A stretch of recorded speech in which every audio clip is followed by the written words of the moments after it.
A few years ago, if anybody asked me to buy a Huawei flagship, I'd be pretty skeptical.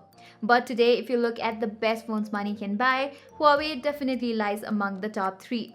Beating even Apple to the second biggest company in the world, Huawei has done tremendous leaps and bounds when it comes to flagship phones, and the Huawei P series proves it. And today we look at the P30 Pro and its semi-flagship sibling, the P30. And these are the phones Huawei intends to rewrite the rules of photography with, and they definitely have brought out the big guns.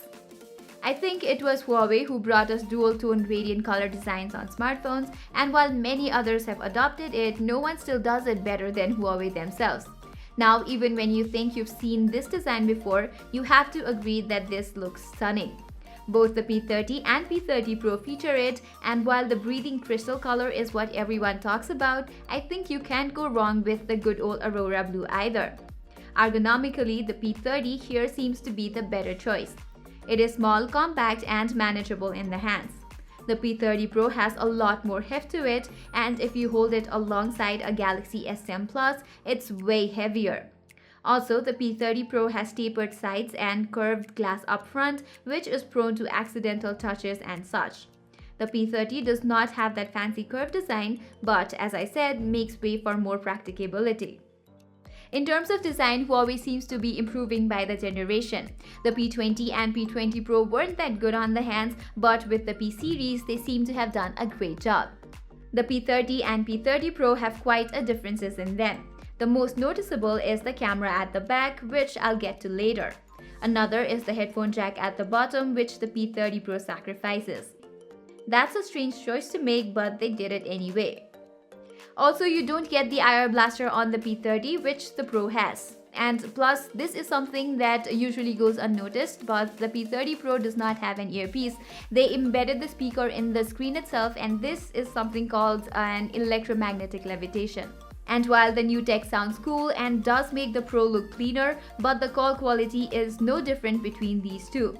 And I didn't even notice the lack of an earpiece in the first few days. And while the P30 does have an earpiece, it does not act as a secondary speaker. Both these phones have mono speakers located at the bottom, and they're actually quite good. And if you compare them against the stereo speakers of the S10 series, they're behind, but for what they are, they're actually quite good. If we compare the form factor between the P30 Pro and the S10 Plus, the P30 Pro has a curvier body at the sides but has a flatter top. But with the heft these phones pack, you can also say that the design is better on the P30 series rather than the S10 series. The P30 Pro is also the one that gets the better build. While the Pro is IP68 rated, the P30 only has IP53 rating, which keeps it safe from minor splashes only. The cameras protrude out slightly on both and are prone to damage.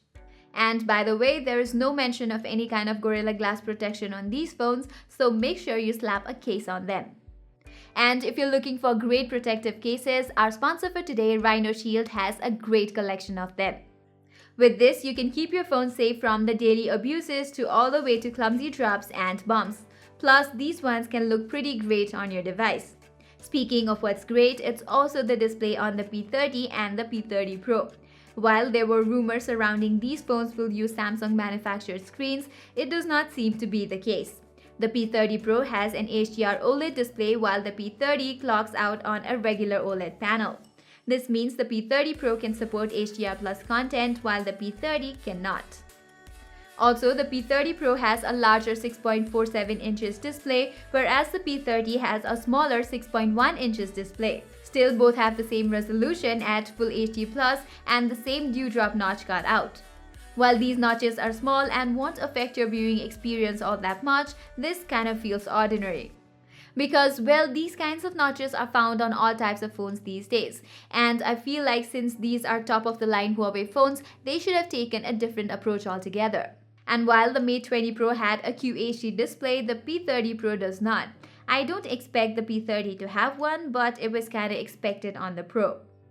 Honestly, I don't think QHD displays are all that necessary because I even turned it down on my S10. So what do you think? Are QHD displays all necessary? Please do comment down in the comment section below because I really like reading all your comments. Anyways, the display still looks great. It's vibrant, lively, and bright enough for outdoor use as well. Of course, it's not as good as the S10s. They're obviously the best in this regard, but if you're making a list of top 5 displays on a smartphone, the P30 Pro definitely makes it in the list somewhere. And what I like about this is that it has high brightness for outdoor usage as well and very low for using it in bed. Huawei has mentioned that the screen is scratch-resistant glass, and the recent jerry-rig scratch test proves that it's quite comparable with the Gorilla Glass 6. Both of them also sport the in-display fingerprint scanner. It's an optical scanner and not the ultrasonic one like that on the S10, but these do a better job at unlocking your phone than those fancy ones. I felt these to be faster because they work 9 out of 10 times, while on the Galaxy S10 they work only 7 out of 10 times. So we can say that this generation's in-display fingerprint scanner on the P30 has improved. And something else that Huawei does better than the Galaxy S10 and S10 Plus is the battery. Both the P30 and the Pro deliver stellar battery life. With regular usage, the P30 Pro lasts up to 2 days, and even with some heavy here and there, it will easily last you for a day. The P30 might not last a full 2 days but does get close. Also, charging is pretty fast. The P30 Pro has a 40-watt supercharge which can fill your phone in 58 minutes, while the P30 only has a 22-watt fast charging that gets the job done in 75 minutes.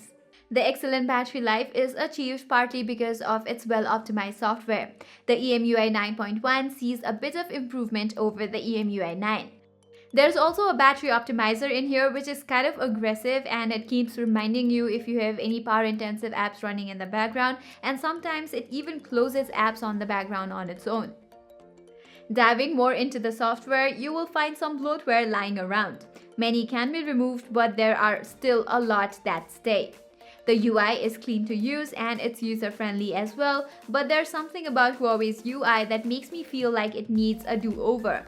Maybe it's the boxy-looking icons or something, but the feeling is there. However, the software well complements the performance, which is fantastic.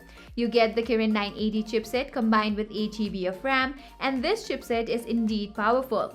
Now, if you go by the benchmark scores, the S10 series will leave it in water. Just take a look at some of these benchmark scores. But the numbers don't reveal the daily usage, and in those terms, I felt it doing as good as the S10. Gaming is pretty great and multitasking is a breeze too. Actually, what it does better even is the loading of apps. The storage benchmark reveals the storage is faster on this one, and so some apps load slightly quicker on this one. Speaking of storage, you get 128 GB as base storage on both, but the one we get here in Nepal will come with 256 GB for the P30 Pro. Anyways, that is an ample amount of storage, but in the off chance that you want more, you have no option other than to choose the nano memory card from Huawei.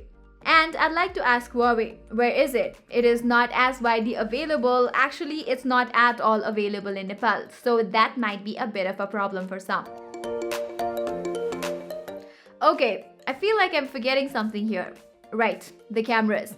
Just 2 words, damn good. Now, as I said, these are Huawei's big guns, and these two also differ considerably in terms of cameras. The P30 Pro packs a quad camera setup at the back, which comprises of a 40 megapixel primary lens, a 20 megapixel ultra-wide-angle lens, an 8 megapixel periscope lens, and a time-of-flight sensor. On the other hand, the P30 packs a triple camera setup at the back.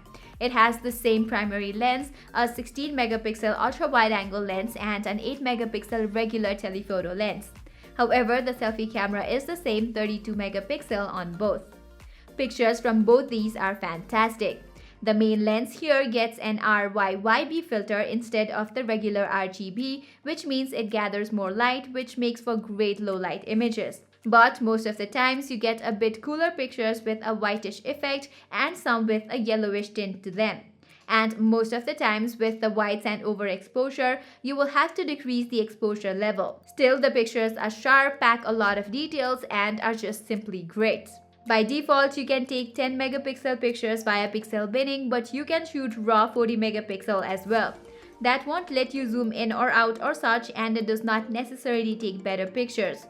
Of course, there's the famous AI mode here, which amps up the colors and tweaks certain features based on its scene recognition.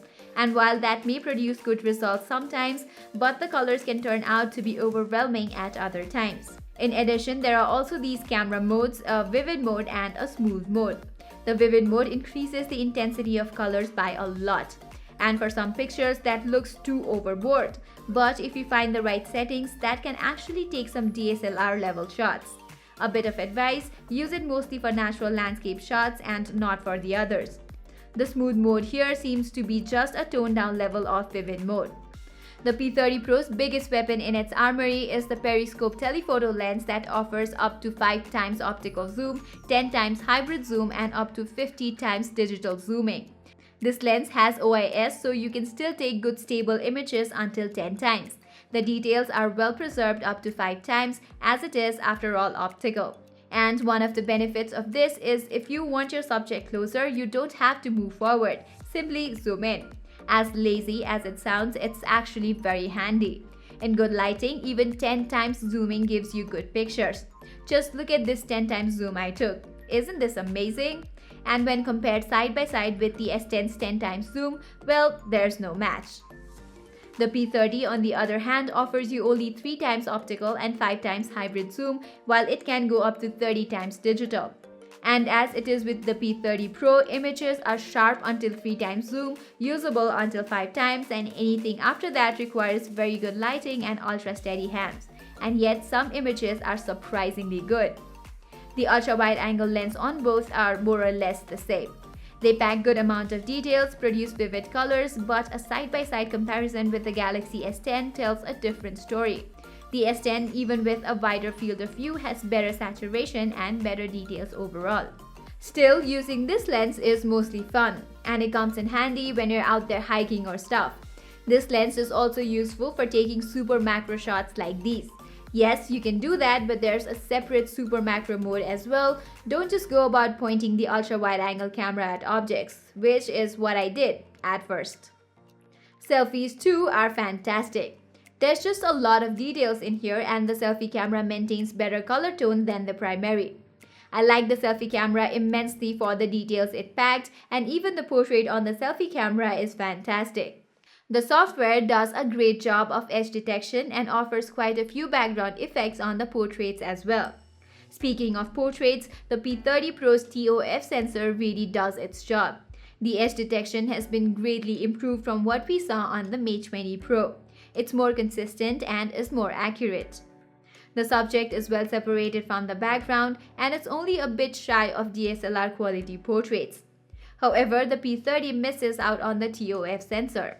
But nevertheless, its portrait images are great too.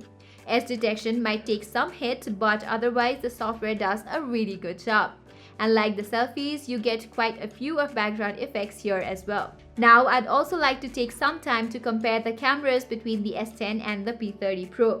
If you look at some samples here, you can see there are quite distinguishing factors in some images. The S10 Plus gives you warmer colors, making the pictures more vibrant and pleasing to look at. The color accuracy is better on the S10 as well. Plus, the HDR is slightly better on the S10 Plus. But the P30 packs more details in the images if you look closely.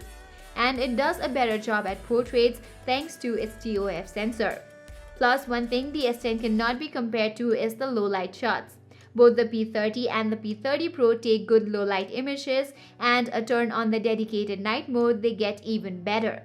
In terms of videos, however, it's the S10 that takes the cake, mostly because of its ability to capture 4K videos at 60 FPS and slightly better stabilization. The P30 and the P30 Pro can only record 4K at 30 FPS. Still, the P30 series gives you a lot of camera features like super macro shots and stuff. You can just do a lot more with the P30 Pro's cameras. And I will be coming up with the detailed camera comparison between the P30 Pro and the S10 Plus, so make sure you subscribe to our channel if you are watching our videos for the first time. So to conclude, the Huawei P30 and P30 Pro are both top-of-the-line flagship phones. For me personally, I think the P30 is a better value for money, but for those who want all that smartphone cameras can give, the P30 Pro obviously is a better choice. Now, these phones might not have the best benchmark scores, but they deliver in terms of usage. The battery life and charging speeds are unmatched, and after playing with the cameras, overall I'm beginning to favor the one on the P30 Pro rather than the S10, which was by far my favorite. Granted, the display is not the best we've seen so far and the software is kind of a mixed bag, but other than those two, Huawei has really nailed it with the P30 and P30 Pro. And if you're looking for protective cases, do check out our sponsor for this video, Rhino Shield. I have left a link in the description below, so if you use that, you can get 10% discount as well. So how cool is that?